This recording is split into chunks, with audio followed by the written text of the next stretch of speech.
ಅಳುವ ಕಂದನ ತುಟಿಯು ಹವಳಾದ ಕುಡಿ ಹಾಂಗ ಕುಡಿ ಉಪ್ಪು ಬೇವಿನ ಎಸಳಂಗ ಕಣ್ಣೋಟ ಶಿವನ ಕೈಯಲಗೂ ಮುರಿದಂಗ.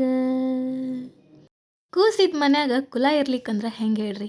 ಈಗಿನ ಜನ್ರೇಷನ್ ಒಳಗೆ ಎಲ್ಲನೂ ರೆಡಿಮೇಡ್ ಒಳಗೆ ತೊಗೊಂಡು ರೂಢಿ ಆಗಿಬಿಟ್ಟಿರ್ತೈತಿ. ಕಷ್ಟ ಪಡೋದೇ ಇಲ್ಲ. ಏನು ಒಂದು 30-40 ರೂಪಾಯಿ ಕೊಟ್ಟರೆ ಒಂದು ತೆಪಿಗೆ ಬರ್ತೈತಿ ಅನ್ನೋದು ತೊಗೊಳೋದು ಹಾಕೋದು. ಆದ್ರೆ ಹಿರಿಯರು ಕುಂಚಿಗೆ ಹೊಲ್ದು ಕೊಡ್ತಿದ್ರಲ್ಲ, ಅದರಷ್ಟು ಲಕ್ಷಣ ಮಕ್ಕಳಿಗೆ ಯಾವುದೂ ಕಾಣಂಗಿಲ್ಲ. ಅದಕ್ಕೆ ಗುಬ್ಬಿ ಅಂತ ಕರಿತಿದ್ರು ಮಕ್ಕಳಿಗೆ. ಅವಾಗ ಗುಬ್ಬವ್ವ ಅಂತ ಕರಿತಿದ್ರು.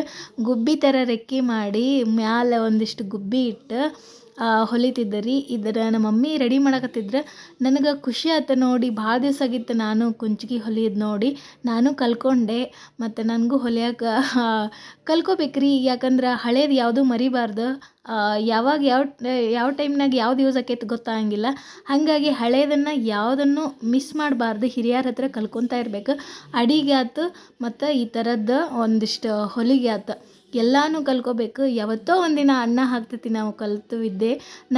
ಹಾಗಾಗಿ ನನಗೆ ಹೊಸದು ಕಲಿಯೋಕೆ ಇಷ್ಟ. ಇದೊಂದು ಹಳೇ ಥರದ ಕುಂಚಿಗೆ. ಇದನ್ನು ಹೊಲಿಯೋದು ಭಾಳ ಈಸಿ ಅಂತ ಅನಿಸ್ತೈತಿ ಅಂಥೇಳಿ ನಾನು ನೋಡಿಕೊಂಡೆ. ಬಟ್ ನಂಗೆ ಚಲೋ ಅನ್ನಿಸ್ತು, ಭಾಳ ಚಂದ ಅನ್ನಿಸ್ತು. ನಿಮಗೂ ಇದ್ರೊಳಗೆ ತೋರಿಸೀನಿ, ಅಳತೆ ಸಮೇತ ತೋರಿಸೀನಿ. ಕನ್ಫ್ಯೂಸ್ ಏನು ಆಗಂಗಿಲ್ಲ. ಒಂದು 2-3 ಸಲ ನೋಡ್ಕೋರಿ ವಿಡಿಯೋ, ಚಲೋ ಅನ್ನಿಸ್ತೈತಿ. ನಂಗಂತೂ ಭಾಳ ಖುಷಿ ಆಯ್ತು. ಮಕ್ಕಳಿರೋ ಮನ್ಯಾಗ ಕುಂಚಿಗೆ ಇರಲೇಬೇಕು.